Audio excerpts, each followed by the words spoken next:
KP ari tekkinde posuji mon onon yidbe moftude e hutrade kopreji mon cadele mon ngasi halabi cerra ya Play Store wala Google Play mbada télécharger KP keba application ma posma tekka kopreje pofta KP ngande ko kanyum buri webde do e nder leydi Sénégal to banginel dugol kalis hay mbudo ayobata tirade kalis hay mbudo ayobata mbele KP ko don haadi mbien ala so tawi ko automa jogida a ari e station ngaji EDK a sodi gasoil do ponoda yobde ujunere kala ko temedde jeenay mbudu njobata walla nadda koy boutikaji amen low press kala ko codda njobirda KP ene jogi ko ustantoma to bangi nganyari posma walla ko jollof chicken codda fof ina jogi ko ina ustonoma KP ina tawe e nder réseau ji mum din station ngaji EDK gonde nder jokli Sénégal kala e kubal wat télécharger KP njeya horema njeya jawdima mbemna ngurdamma.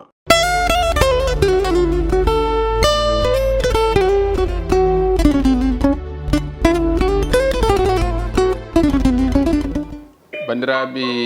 amtuɓe yebde ayawa habrirde Pindi TV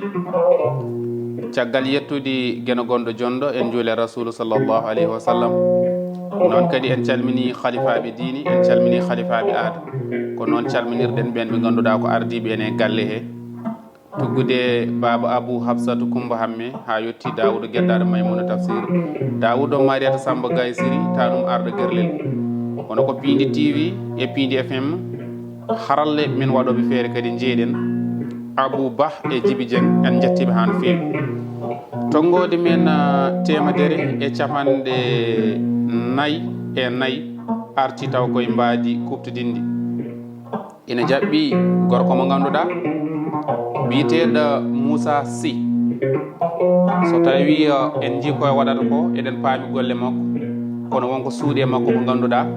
ko ɗo ɗum feeñato e émission holmo woni an e kala saaha en jaɓɓoto ɓen ɓe ganduɗa ko fannuji certuɗi e tawno émission men ko faandu almuɓe won wiyoɓe ko nawri oye ɗum aduna ko noon ko jole jole en mbatta joni joni eɗen keɗo gaaci belɗi ɗi ganduɗa ko fina tawa yo suutude seeɗo o salmodira e bandiraɓe bisimilla.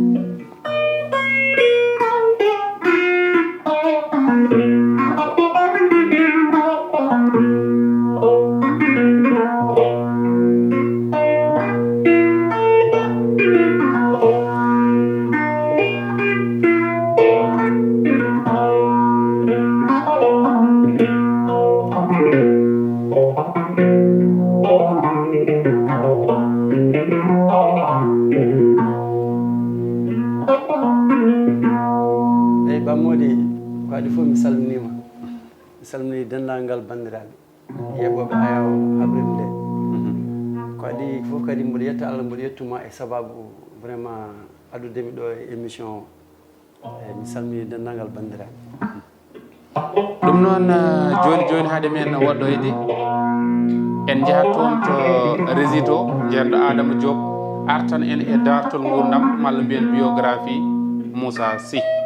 bandiraɓe musidɓe tedduɓe wattuɓe haqqille mum e yewtere holmbo woni an bismiɗen hande ko gorko mo juuɗi jaabi notortoɗo Moussa Sy o yi aduna ko ñande 14 lewru décembre hitande 1990 to juuɗi jaaɓe o waɗi jangde makko Qur'anil Karim kam e tubankore ko toon to juuɗe hade makko jokkudende ɗo e lamorgo ngo Dakar ɗum ko caggal nde o heeɓi COP makko e entré en 6e e hitande 1990 hitande 1996 o waɗi décroché diplôme makko BFM to collège mo Thiaroye caggal nde o heeɓi bac e hitande 1999 to lycée Limamoulaye mo Guédiawaye Moussa Sy rewi to faculté des lettres e nder département sociologie ko ɗon virus nalankagal fuɗɗi yande makko fuɗɗi heɓdude caɗele e koreji makko sibabu nde kay welsinademo jangde nde gilli makko e on guitare fuɗɗimo ɓurtademo doole Moussa ina dillanno e pelle kewɗe ko wayno pelle fina tawa e nder goomu pinal juude e wondude leeral e taare e duuɓi limtinɗi kono kadi e hitande 1990 o windino e duɗe pular to école Souleymane Baal e hebloji ngam wontude janguinowo caggal ɗum o heeɓi fartange janguinde nokkuji kewɗi e nder leydi ndi guila hitande 1994 nalankagal ngal tentina hankadi ni e yamirore Baba Baydi Mal lead vocal mo Dande Leñol fanniyanke fakkilde e guitar o jooɗi yito Fuuta yehi ha woni hitande ujunnaje ɗiɗi gorko mo juude o tacci keerol ngam yaade toon to Nouakchott lamorgol leydi Mauritanie e o saaha noon o artiɗo e leydi Sénégal ngendi Baba Moussa gilli mum e nalankagal ha tenti guitar ha joni e kala ndemo yaha to duɗal jaabi hatirde ngal Cheikh Anta Diop ngam jokkude jangde makko e witoji Moussa ene ɓittori o guitar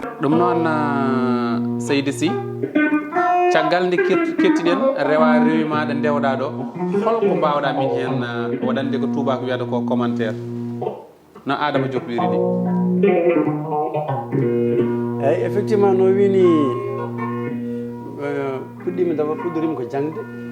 école primaire ha collège ha lycée haala waɗi mi dañi bac ni mais mi suuɗi par ce que nde taw nde puɗɗimi dañde bac nde mi taw mi naati e nalankagal woppu ɗum patumi e nalankagal dañmi hen caƴƴal noon feewi hakkudam e jinnaɓam hakkudam e yimɓe wuuram e bandiraɓe fof kala ganduno ɗum e sehilaɓam yimɓe fof kaɓi kam par ce que ɓe mbawano famde ɗo tolnimi e jangde ɗo koye foti yaade université wonko pour mi firtude mboɗo woni yakare mi woppa ɗum ala ko jagganmi sona guitar o beela on saaha wonɓe coyntonɗa ha takma accude jangde ma boni dañɗa bac foti nawede duɗal jaabi ha tirde acci ɗum hol sababu mum effectivement ina waɗi ɓe coynotnomi ɓe timtotonomi daroɗe surtout noon élage bammal nde tawno nden emin joguino mawɓe so gummima caggal leydi Afrique centrale ko Allah Côte d'Ivoire en gaddata ko kasetaji folklore babamal nden on saaha musique ne saɗi heɗade ga ma neɗɗo arta Dakaru waɗete ko dambourde yimɓe fof gara gallumen nde keɗo on saaha noon so mboɗo heeɗo babamal guitaruji ɗi e daaɗe ɗe min fof on kadi mi yaltat aduna eyyi jiɗami tan ko wonde nalanke ko nden noon paami peut être ƴiƴam nalankagal no wonno en ɗum sen paami ko babamal woni ñemtinirgal ma effectivement babamal woni idolam kam e ko wurtimi kam e ɓeydimi jara effectivement mo jogui noon ƴiƴam nalankagal ngal guila sukagu somin piija min mbaɗa bon min kam min ɓurno wawde hedde to banggue nalankagal en jimirto eyyi kadi ko wayno cours de vacance non vacance uji nden so arti gueɗe théâtre uji min ɓurno wawde hedde hen kono noon taguimi kam jogade moni moteur kam mbaɗo déclenché kam natgolam e nalankagal ko babamal kasetaji babamal folklore ɗi ganduɗa naatimi ha finalement ko ɗon ƴettumi fimde ƴettumi hen décision conviction wontude nalanke beela ka jangguɗo lelgo holno dande jimowo ko ni lelorto ko ni cowtirta ɗum ko ni tellanirta ɗum beela aɗa hebla hen eyyi adande puɗɗotomi nde mi heblano ko hen kono nde ƴettumi guitare o nde ko guitare o heblimi hen kadi guitare no wonde gueɗel tafat nalanke fewnete waɗatma koye juɓɓude waɗi ko laabi waɗi ko logique te tawno nalankagal no sañorini foof nana leeli e nder guitare o eyyi donc dande ɗo ummoto ɗo telloto e foof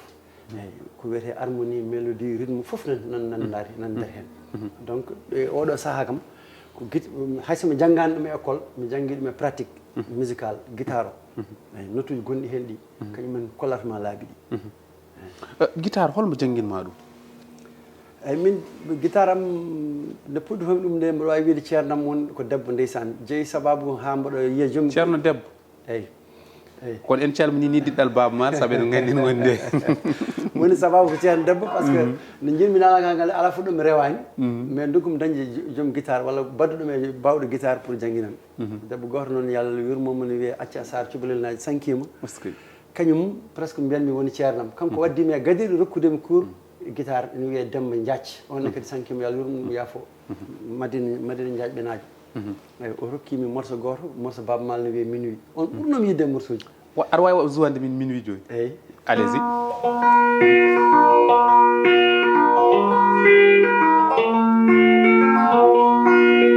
minuit à minuit en calmini Baba Gaysiri Bocara ma Samba Kongo Diaw Gaynde bi borom Malin Gueul Baba aduna Baba Afrique min calminima mon père ya wurɓe juuɗe saabu gurdam ma no waɗi nafoore minuit ya minuit chante ya minuit danse ya minuit en calmini groupe Elhas Baba Mal kala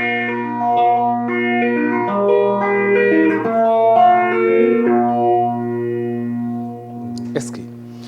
ɗum noon en beltima yeeɓoɓe holmo woni an kadi beltima no fewi caggal mum nalankagal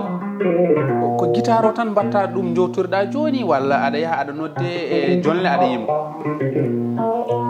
eyyi nalankagal d' abord puɗɗornomi hen ko jimol nde puɗɗotomi gadande komi jimowo gonnomi guilay duuɗe pular ha e troupe théâtral uji vacances ha kadi e orchestre nalankagal gadimi wonde ko jimowo mais yeehi ha ɓoymi ƴewtodimi peut être mi won qualité ji ɗi nalanke foti namdi walla fala foti jogade ɗimi peut être ɗimi ala walla mboɗo jogui insuffisant manquement ji wonko ŋakkirimi wonde wawde instrument nde pour gona autonome après nden natmi e janggude guitare eyyi par ce que guitare o ko meccal ngal tigui rigui rigui c'est la technicité effectivement sa ƴeewi joni hay sinno par exemple joni musique pulaar ne foti windede waɗe deftere musicologue uji so gari ɗo normalement ko les techniciens gaddete won les instrumentistes eyyi so rewi lawol effectivement mi wiyani noon yimoɓe ngala hen effectivement kamɓe ne waɓe jogui hen parmami mais kam 80% o ko technicien ji ɗi jogoto ɗum woni instrument ji ɗi eyyi donc paami kadi alay saago mi lugguiɗino hen nden woni belsinimi jimol ngol ƴettumi vocation ko wonde guitariste eyyi finalement guila nden noon komi guitariste tan mboɗo yima noon somi teeli mi yeeƴima to mi yeeƴima ga mi yiyani yimoɓe mboɗo yima mboɗo ñuña seeɗa kono mi ɓuurani yiide wonde jimowo wayno waaɓen waɗoɓe guitare heeɓe waaɓen Allah yurmo Mamma Gaye en mbaɗane Jimi Mbaye en e hande mbaɗane Seck Ñaan en ɓen ko sukaɓe kono so tawi wiye génération maka ɓe beela oɗon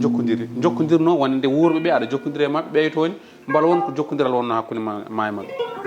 e effectivement wona mabɓe ɓe jokkodirnomi ni e gurdam mumen ndeysan yarhamu koyno ceernam Amadou Madani Mbuyde Koumbe guitariste Abou Djouba parce que yo Allah yurmo yaafo Amadou Madani Mamma Gaye eyyi on ko ceernam sa ƴeewi ni min mi hokkuma yewru tan ko wayno ataye mi meeɗa waɗir ɗum junggam min kono min waɗande ataye tan ko woni kanko Amadou Madani eyyi somin kawri tan calmini diɗɗal Abou Djouba e Hammadou Dia e waaɓe noon mi wontat almudo mboɗo waɗa ataye mboɗo rewɓe sakkusaji mboɗo jogo guitaruji eyyi Kolo Sall ndeysan yo Allah yurmo ɗum yaafo meeɗi waɗandemi teddungal nde mawni eyyi min gari pour la première fois emin jaa prestation RTS e Tidiane an min gari min kawre makko ñande hen Allah waɗi Tidiane an présenté min wi ko oɗo woni makka haadi makko no gorko mo caski bana e haajorde wallahi no almudo guitare waɗatni tan ummimi dokkumomi junggo a faami gaynumi tan tottumomi guitare o mbimami tino ceerno juuɗo mi barkinoro hen duwanɗami tutanami hen o jaggi guitare o tan o waɗino wiyomo juu tan no tottirimi o wi jam an hono mbawɗa juuɗoɗo guitare o wi omi wawa juude kala kirtiɗa ko ɗo mbatta wone toon jeemi quoi o guitare ma on ñangui noon guitare o no ñawi quoi kadi ɓoggi ɗi no towi wona guitare réglementaire mboɗo fuɗɗo mi ala moyen et puis kadi no mbimi on nanni komi kaɓaɗo ala fof bawɗo sodandemi guitare mi ala kadi moyen donc guitare débrouillé tan est ce que eyyi wonno jiinami kawam goto jogui guitare waɗi meuble tan nde guitare o limsere tan gujjumi ɗum jaadumi hen est ce que joni noon o waɗni kam action mo ganduɗa ne mawni am o wi kam mais min noon ha gasi o telni kam o wi kam minen ko mbaɗɗa ɗo ko mi yiiɗa ɗum mbimi a wi saɗa gara e milieu ji radio ji en télé ji en programme uji baɗɗi fayida ko aduna ƴeewata jolfuɓe foof aduna fo leƴƴi foof gaddete ko waɗi fayida kala mom mbimo min mi ala guitare min ko joni puɗɗo kala mom o wi tan ɓernde boni o wi alarba janggo argallam ɗon ñallami hay sa tawi mboɗɗani fadam ham fina mammi ɗimina joni noon subaka mboɗo heppa gaɗmi toon guila ɗaw gonmi toon jooɗimi ha saha fof jomtiro fina o fini ha min gotti ɓe gayni o anda kam de o wi joom suur makko oɗo ko miñam ƴewmo no moƴƴi keftinamo kala nde o ari ɗo omo sohli guitare tottumo guitare fof mo wi o nannimi e nder magasin makko suuɗi ɗum makko o wi kam guitare uji nanɗo kala hen mo jiɗɗa ƴettu kala nde dañƴa programme baɗɗo fayida min noon mi rokkata guitare kono nde cohluɗa fof arani andi donc noon tan o yirimi o anda ɗo jeeyami o anda komi gujjo o anda ko hay tan ni Allah waɗi guila nden min bayrodiri yiidiri min jirtodiri ko ndeysan wonde garmi ɗo kawrumi anniversaire Oumar Doro Koumi cinéma awa pewme makko calmimomi kanko ko yejiti ɗum ɗon ni ciftinmomi action o est ce que eyyi donc Mamma Gaye noon min gandodira no fewi min gandodiri tan seeɗa kono min gowodirani ndeysan nde Allah waɗata wirnago iwi hakkude amen nde ko ɗin temps uji hankkadi mataw est ce que Allah waɗi hajani mum e makko ɗum noon yo Allah yurmoɓe yaafoɓe kono joni jaɓanten ko min jiiɗi pirtanamin helmere naalanke ene jafni hewɓe eyyi konngol walla helmere naalanke ngol naalanke nde du moins ko hunde nde ganduɗa par exemple peut être yimɓe heɓen kaal ɗum kono sa namdimama ɓe holno ngol sañori yama taw ne waɗa caɗele e mabɓe eyyi sa ƴeewi nalanke ko sikkere nalanke ko wona ɗum woni nalanke jimowo walla koɗo walla foti wiye tan wiyete ko yololdu ɓe mbiya nalankagal nalankegal nalanke yeegal eyyi nalanke jimowo wiyete ko jollel jollel noon itta ko yololdu mais enen noon en général toujours kewɗen wiide ko yimoɓe ɓe hoɗoɓe ɓe ko ɓen goni nalankoɓe nalanke noon ko kala neɗɗo mo ganduɗa ene sate sa ƴeewi sa fecci konngol ngol waɗi ko na e lanke na lanke ay o ina lanke yimɓe jofora ɗum kaari na lanke na lanke ina lanke noon holko woni lanke ko taareteɗo batteɗo cercle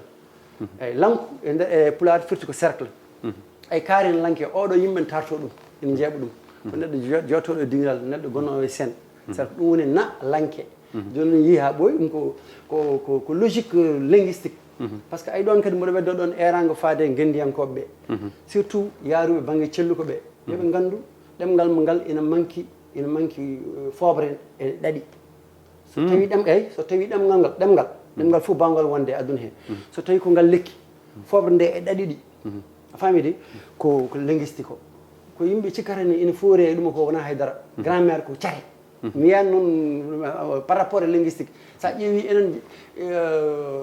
guindiyankoɓe fof jaari ko celluko mi yeru mi rokku mbaɗa wawi rokkudemi hen yeru laaɓ joni kelme ɗe walla konngol wonno mbaɗirte composé mi hokkuma exemple yeru joni ko wayno raɓɓi kinade eyyi wona mabɓe gendin ko wiyoɓe ko raɓɓi kinade wona gonga wona raɓɓiɗinade ko raɓɓi kinade haal kinade wodiga raɓɓiɗinade e raɓɓo kinade eyyi kono wiyoɓe raɓɓiɗinade ɓe sellani raɓɓiɗinade sellani ɓe ko raɓɓo kinade par ce que ɗum ko wona règle grammatical wona règle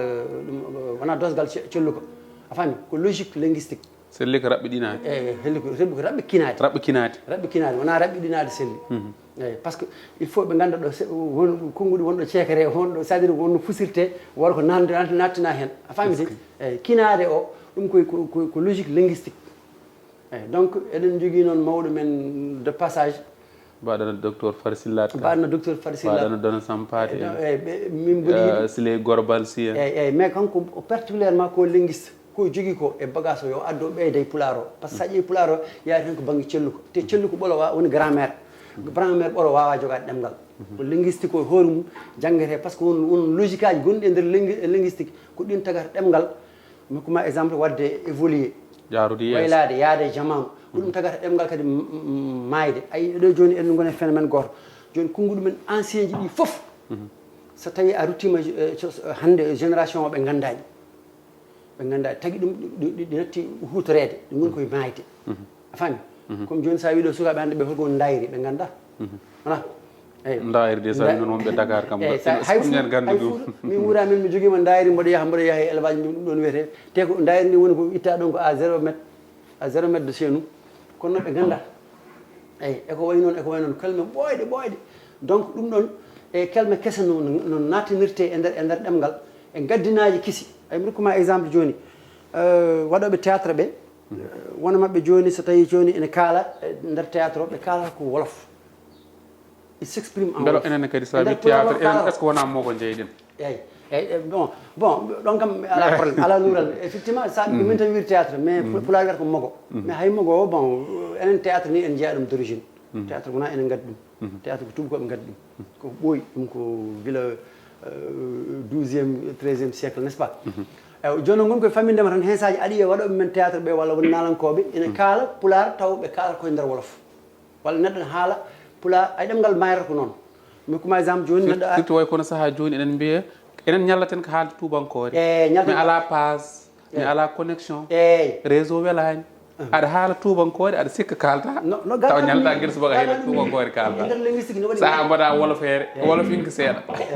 gaga ɗum ni e nder linguistique ne waɗi gaddinaji baroji ɗemgal mi hokkuma exemple joni so neɗɗo ari ɗo joni e mbaɗa théâtre joni neɗɗo ara tan tawa goto mabɓe ne addi haaju tan ɓe mbima o wiya yettowo tan wiya bisimilla jooɗo o yiiɗi waajo yiiɗi wiide komi mboɗo heeñi wiya mi ala jonde ayi mi ala jonde wona pulaar ko wolof moye awmo towgay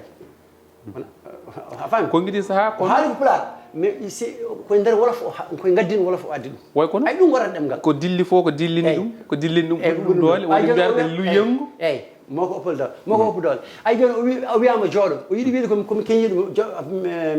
o wi mi ala jonde ala wona pular mi ala jonde firti ko mi ala ɗo jooɗi a gaddanemo ban o jooɗo sa wi kam min nanowo pular tigui o walla goɗɗo nanowo pular sa wi ɗum mi ala jonde mi wawanda jonde nani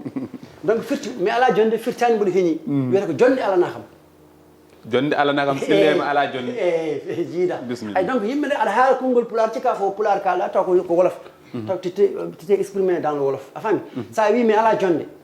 a faami de a wiya firtani mi a wayli firo ɗum ne en mbasani ɗemgal men no waɗi ko ɗemɗe kewɗe ngala ko cohluɗen jofade ko eɗen joopo ɗum taw koye inde men taw tubankore walla ɗemgal kongal naata joni noon sa ƴeewi judde jeeriji men e yimɓe jangguɓe français ɓe e yimɓe jangguɓe leɗɗe ɗemɗe goɗɗe ɗe ɓe jahata ha ɓoɓe mbatta addude gaddinaji ɗemɗe goɗɗe a faami comme joni sukaɓe men mbiyata mi haalnimama mi haalnimama a faami mi haalanima eyyi ɗum ko gaddin ɗum sabtore ayi donc ɗum ɗon warata ɗemgal yahata ɗemgal ha ɗemgal perde logique linguistique muɗum donc ko linguistique yo tamata ɗemgal darotiɗo jogo ɗaɗi jogo fobre donc ɗum tagui wiide ko linguistique woni ɗaɗi woni fobre ko heddi ko foof grammaire en conjugaison en orthographe en comme ɓeer kelmedi en ɗum ɗon foof ko caate mais ko linguistique mo jeebiɗono kañum ɓuuri jogade ɗum woni gaddinaji mbimami ɗo joni en calmini ɗon Daouda Dieye mo leydi France mo sehil Emmanuel Macron mo ganduɗa ko ganda baɗowo hoddu nganayo yerima e mawɗo kono en calmini jaalal leñol ko noon jaten joni ko en diwtat seeɗa eɗen ɓooso beela aɗa jogdi jokkodiral hakkude ma e naalankoɓe mawɓe tawde ko helmede naalanke garɗe wayno baaba en kodda haw Samba Dabali Pendir si no fewi bon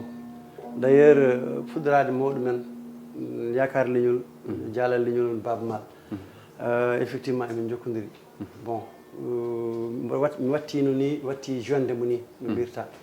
eyyi kadi mboɗo andi kanko omo bismi kam e hoore makko omo bismi kam e dande leñol omo yiɗimi hen omo yiɗinimi hen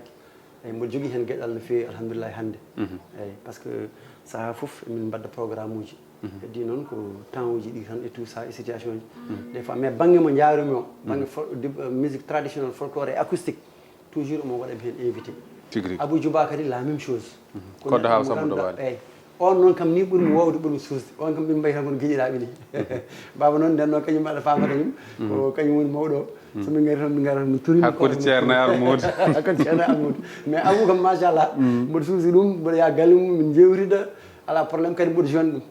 en calmini koddo haw e wondiɓe makko kala lappol pattam lamiyol Abou Amadou Malal Belal esam mi salminima kono haade ma joodi beela meeɗi yaltinde album taw mo ganduɗa so acoustique ɓolo so nannude hen dande ma beela meeɗi ɗum yaltinde eyyi meeɗa woni album officiel dewɗo voix normal rewi studio tanɗo album o rewat ɗo yalta droit d' auteur rewi wadde waɗa hologramme uji on mi meeɗa waɗ ɗum mais mi waɗi album clandestin album mo ganduɗa ko Mauritanie mbanmi ɗum nde jaami Nouakchott nde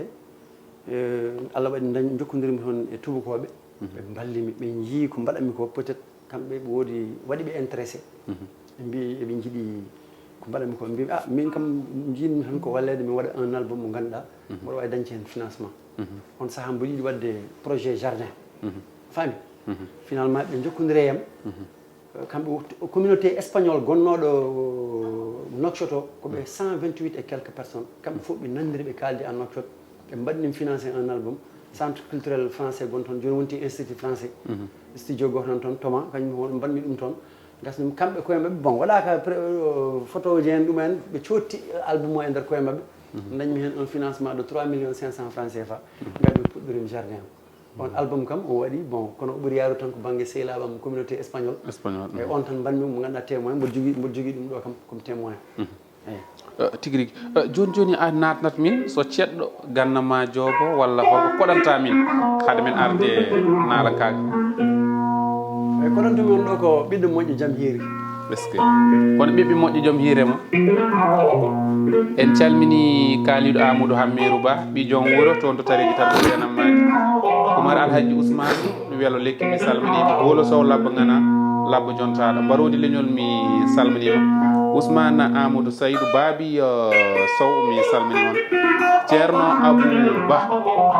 mo Gendar Sidi Boubou Diary ceerno Ousmane Ly ceerno Mallamin Diallo ceerno Alhassane Ba ceerno Harouna Ba mi salmini on tawde ko ɓiɗɗo moƴƴo Diawa Dia Tisi mi salminima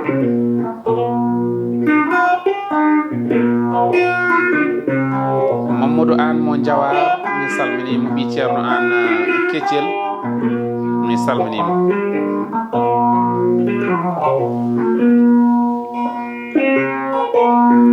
Fati Diallo mi salminima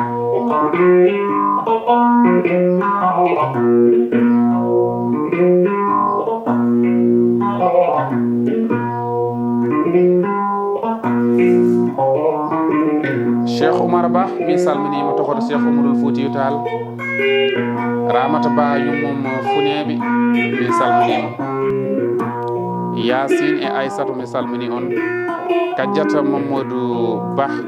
mi salminima Belle-sœur e Aissatou Mamadou Ba mi salmini on Boudaw Sall mi salminima toon to Kaƴon Jasara nokku Aliou Arda Sadio Ardo Amara ko ɓiɗɗo moƴƴo jamiri ɓiɗɗo moƴƴo kaduwanaɗo jamiri ɓiɗɗo moƴƴo e mumti gondi jamiri ɓiɗɗo moƴƴo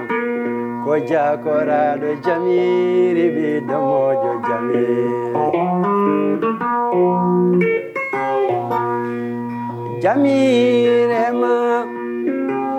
jamirema ɓiɗo moƴƴo duwanaɗo tedduɗo jinnaɓe Moussa Guissé mi salminima jamirema cukalel tottaw en paɗe ɓornoɗen e kala saaha on woni Moussa Guissé joom tonggode 77 984 76 73 Guissé mabo mi salminima Moussa Guissé jamirema sukodimo jiɗaɗo bobo joom jamanu jamirema ceɗɗo mbeñi ganda mo juuri jaabi jamirema pullo mairie Amadou Hammadou Jumolo kadi Juma Demba Idi Racine Amadou Dieynaba Oumar Guira Ibra Demba Ammar Samba Jam Douare Gabi Maren Tese ko ɓiɗɗo moƴƴo jamiri ɓiɗɗo moƴƴo kaja koraɗo jamiri ɓiɗɗo moƴƴo kamumti gonde jamiri ɓiɗɗo moƴƴo kañolti ñolɗi jamiri ɓiɗɗo moƴƴo ɓiɗɗo moƴƴo jamiri ɓiɗɗo moƴƴo jamiri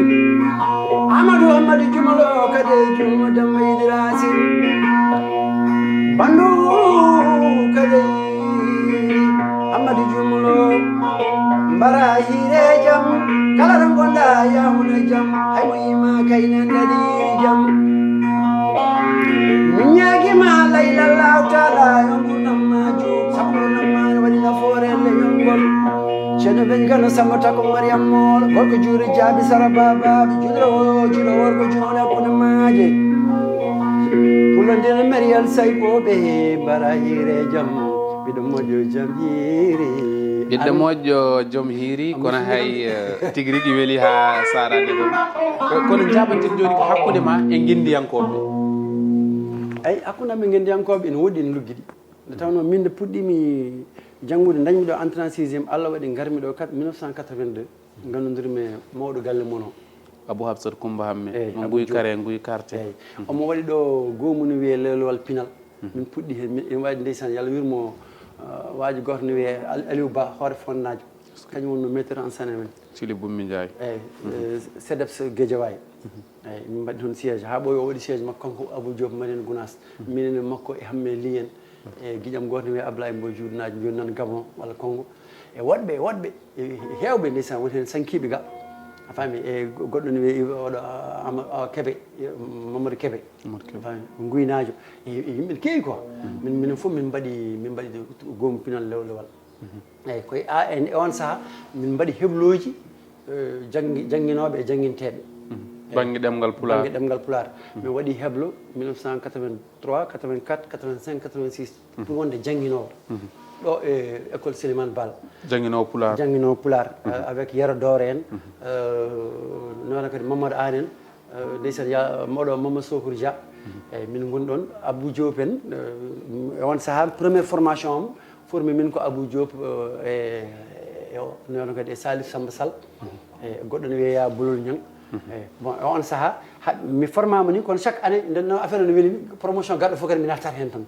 min gondi hen min liggodiri hen kamɓe fof minen mbaddi carrière guindiyankagal minen puɗɗodi jangguinde d' abord e waɗe duuɗe pular e ameɗi jangguinde pular eyi mi jangguini d' ailleurs mi waɗama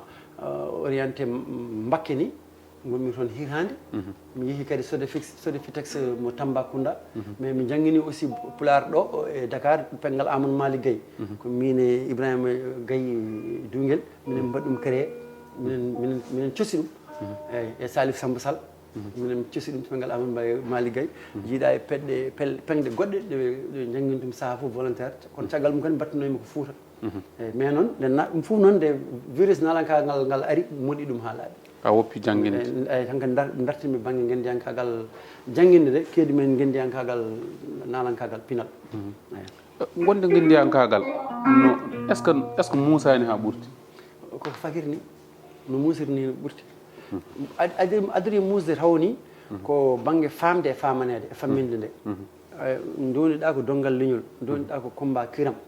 kono noon ndeysan way kono ma taw ka telɗo ni ɓe kalanta ɓe nanata ni walla fotɓe ɗoftudema ɓe dusɓema ɓe woni joom gande en joom galuji en e yimɓe heɗɓe laamu taw ko wonanɓe leñol ngol walla yimɓe leñol ngol ɓen keewi ko muɓɓude guiri walla jiyata teppita ko ni eyyi donc sa ƴeewi guendiyankagal ko yimɓeɓe tan tampuɓe ɓe waɓen amen nalankoɓe waɗaɓe becek aynaɓe haranteɓe ko yimɓeɓe ngala doole ɓe mbawa nawde ɗemgal ngal men jogui coftal mumen e yiiƴam mumen e warñede mumen mbaɗa hen kono noon ko namdi ko soko tumuɓe soko nappelle mesure d' accompagnement gueɗe ɗoftoɗe ɗum ɗe jomumen kewi ko rumtade ɗum toon adori musde musiri kadi ko sa woni guendiyanke gonta ko ɓoccode leñol par ce que a finat mbayata kon a handinaka ko yooɗi eyyi a handinaka e oto joɗɗo galle joɗɗo wutti joɗɗo ya jokku golle dal kadi jokku golle effectivement jogoɗa gurdam sondel wonata koye taynol hoorum ene lerne heddiɓe gonta tan koye ayiɗo joni an joni gurdam sondel no muusi de yo joni an pourtant a wiyata yimɓe gueɗo an ɗum guendi koye gon film o aɗa film o hay goto yiyata hay goto les hommes de l'ombre ayi te kamɓe jogui fayida o ayi ɗo technicien ji min ɗiɗi joni ɓe jiyata ɓe jiyataki de min tan yiyeteɗo eyyi wallay te an joni holno foti guendiyankoɓe gadduɗa ɗo holno foti yimɓe leñol barkinɓe gadduɗa ɗo par ce que temedere capannayyi e nayyi eyyi temedere capannayyi e nayyi e min déjà mboɗo yenna min jeeyami ko yimɓe ɓe ganduɗa ɓe ngala ɗo place potani arde ɗo ni place ma tigi woni ɗo ɓe gadduɗa ɗo ɓe foti joom martabaji eyyi kono eko leñol ngol jogui ko kono mboɗo yenna hay joni ha joni émission ma daña hen sponsor a dañi meeɗa eyyi ni foti wonde te arɓe ɗo ɓe hayso kamɓe fof ɓe hayso goto mabɓe fof wawa individuellement mais kamɓe fof yomi poɗɗen ko wadde remonté arta mbaɗen nden ngal jaɓɓal ni en mbaɗi en mbaɗat kañen mbaɗa haalde mabɓe kamɓe fof mone mabɓe fof waɗa contribution minen fof min ndenndin chaque ko mbawɗo hunde adda mbawɗo ɗum ɗo adda mbawɗo ujunere adda mbawɗo mbuuɗo adda mbawɗo goɗɗum adda yimɓe émission jogue waɗa promotion comme ça woda ko jibinani galle o woda ko jibinani hay tammi so jibinini galle o tan jibinani kam ɗum tagui guendiyankagal men no muusi par ce que gaccitɗa koye hoore ma e te noon pulaar wi ko wonanko jamma ɗaccirtake e goto so rewi lawol ko weti wiyata en wonko hedde jamma de eyyi ko ndenndinɗa o e cadre uji ko mboɗo wonma suivre de près ko yimɓe mawɓe meɓe gaddata kamɓe fof soɓe mbaɗi contribué mon fof wodi addi hunde tan émission o wurat dara walla hay yeɓoɓe ɓe hay yeɓoɓe donc hojomaji min jogonɗen cerodirde kono c'est un message que je lance en tant qu'artiste minen kam artiste tu dois être engagé tu es libre aɗa wawi haalde ko yimɓeɓe mbawa haalde walla cosa haalde donc yimɓeɓe yooɓe tinno ɓe mballa guendiyankoɓeɓe ɓe mballa leñol ngol par ce que ɗum wurnata ɗigol ayi hikka sa yi en dañi ɗo caɗele wona bon mi anda so jogorno arde hen woni binditagol jogorgol arde recensement national o wona wiya ko fulɓe naggam yiɗe pecce ko guindiyankoɓe laawi yaaɓe toon kalda ha watta fulɓe yimnumɓe ko guindiyankoɓe meeɓe tigui laaɓi joni noon ko hojomaji men gaasi en mbaɗat morlal jeeri holko ɓuurma welde e nalankagal e holno jiiruɗa gurdam nalankagal kono kadi holko woni kuccam ma ɗiɗo tati gasi ha laaɓi noon manda no mbaɗirta ɗum morlal jeeri eyyi bon ko adi foof nalankagal ɓuuri weldemi hen ko jogade mi guitare mi fallido mi jooɗo e rendo mawgo famide mboɗo jeune nalanka bawɗo yimde ɗum ko hunde nde ganduɗa ene mawna hen eyyi c'est à dire way kono yeyde hoore mum wadde vendre son produit eyyi ɗum ɗon ko par ce que hunde nde ganduɗa mbalta ko wittude miijade e yiilade sa yiiti ɗum daña ɗo jeeyɗa ɗum marchandise o ko marchandise sa sommima gayni aɗa yeeya donc voilà defi bottari ene ñaame consommation ɗum ene jeeya ko ɓuuri welde men walla boom teddule mawɗe ɗemin mbaɗana e groupe aji ndeysan ɗi ndewdu min Ndey Coumba Dia en Mamoudou Diol en emin mbaɗana e Fouta emin mbaɗana e Nouakchott Nouadhibou en calmini Ndey Coumba Dia eyyi walla en calminimo de passage eyyi donc ɗum ne ɓeeli ɓuuri welde men nalankagal ɓuuri musde men nalankagal noon ko hande no yimɓeɓe belsidori nalankagal ngal ni te fotani yeeɓede Senghor haalayno ɗum ni exactement merci exactement no belsidorani e kadi hande ƴew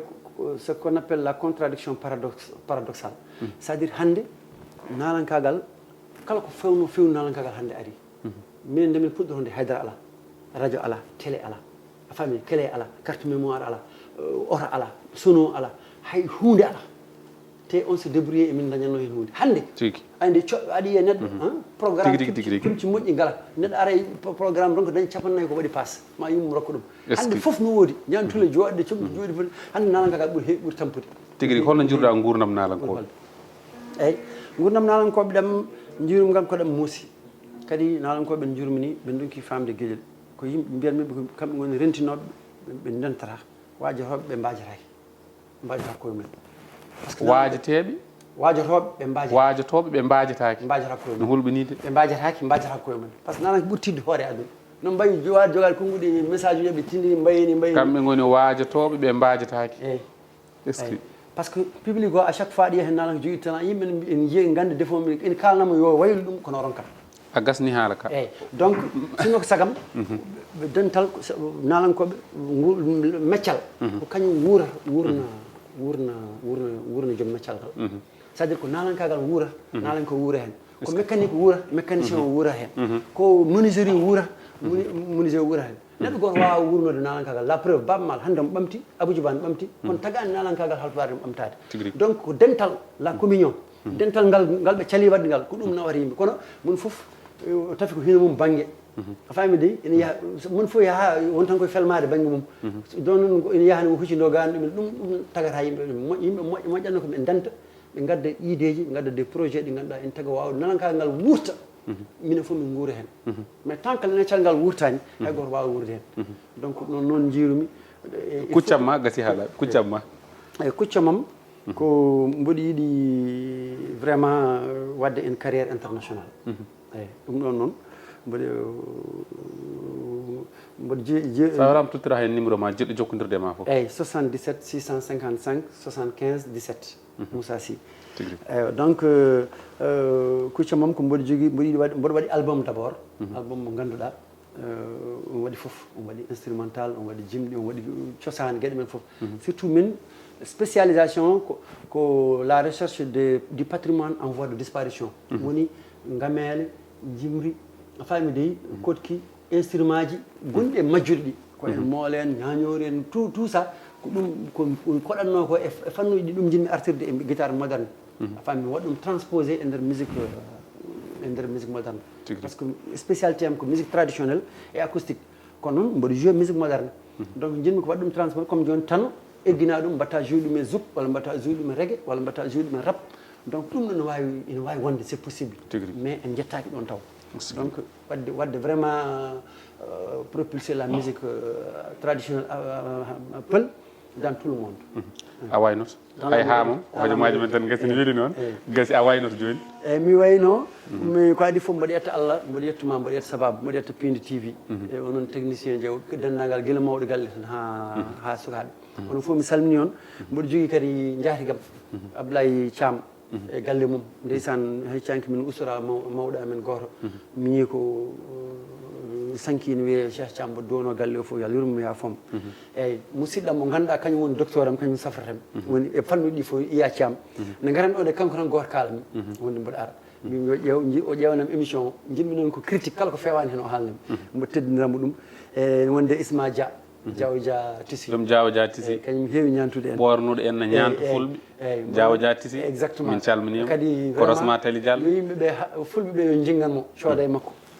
eyyi mboɗo jogui kadi kodde woyowaɓe ñamminen ko samtour nebam on ko sehlam minen gondi noon hôpital Koudou e appartement goto ne wiye Cheikh Mbaye e joom suudu mum jeewal congan debbo dulmaji ceɗɗo beñu ganda Samba Takko Mariame Mawla Barogo mi salminiɓe juurimaɓe mais baɗam kursin ɗum ingénieur Baba Soumaré e galle muɗum Amadou Hamad Djumalo e dendagal juudinaɓe e dendagal fuutankoɓe fulɓe foof mi murtannaɓe noon surtout waɓene sehlam Mamadou Dia en jahatagueɓe mo Nouakchott Alassane Thiamen Abdoul Wahab Sy en bon mo limta juuma en jogui ko heewi bon saɗa ɗum noon ko Dugu Soso mbaynortoɗen wat Dugu Soso o caggal a gasni ɗum noon konngol mbaynigu addani en ɗum ko Sarif Ibrahim Sy Nourou Zaman ganda joɗɗo gandal o wi aduna ko posuji ɗiɗi poos bonɗo e poos bonande e poos moƴƴere o wi aduna ko posuji ɗiɗi poos bonande e poos moƴƴere o wi poos bonande o kala ko mbawɗa waɗande hande neɗɗo emoni mofti sa waɗi bonande seeɗa o yaltina ɗum poos moƴƴere o noon ko julɗo saabu a wawa waɗande hande neɗɗo moƴƴere hawa haala firti neɗɗo o ɓuuri jogade tan ko bonande nde Alhaji Abou Ndiaye mo Daka Média embo addani en konnguli ɗi ganduɗa o waɗi ko no waɗanno o yimɓe nayi sifade ɓe o wi karɗo ha heddi karɗo tan meɗɗo seeɗa embo dañani haydara o kono ɓuuri hen alɗude ko dañɗo renda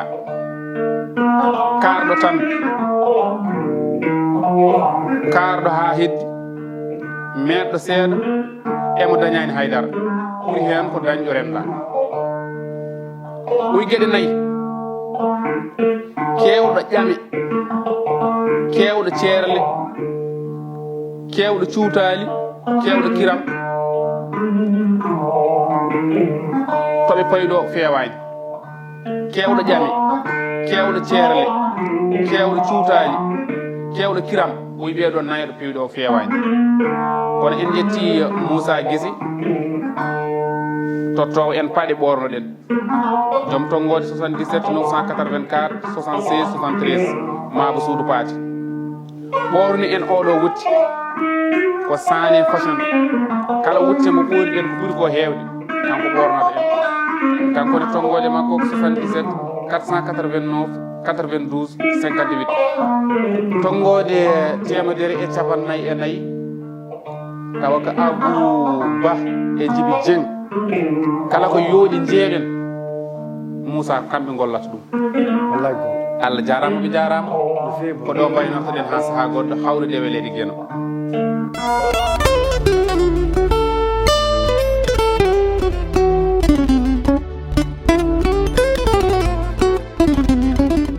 KP ari tekkinde posuji mon onon yidɓe moftude e hutorade kopreji mon caɗele mon gasi ha laaɓi ceerra ya Play Store walla Google Play mbaɗa téléchargé KP keɓa application ma posma tekka kopreje pofta KP gande ko kañum ɓuuri webde ɗo e nder leydi Sénégal to banggue neldugol kalis hay mbuɗo a yoɓata tirade kalis hay mbuɗo a yoɓata beele KP ko ɗon haadi mbiyen ala so tawi ko auto ma joguiɗa a ari e station ngaji EDK a soodi gasoil ɗo ponnoɗa yobde ujunere kala ko temedde jeenayyi mbuɗu joɓata walla natɗa koye boutikaji amen low press kala ko coɗɗa joɓirɗa KP ene jogui ko ustantoma to banggue gagnari posma walla ko jolof chicken coɗɗa foof ina jogui ko ene ustonoma KP ina tawe e nder réseau ji mum ɗin station ngaji EDK gonɗi e nder jokli Sénégal kala e kuuɓal wat téléchargé KP jeeya hoorema jeeya jawdi ma mbemna gurdam ma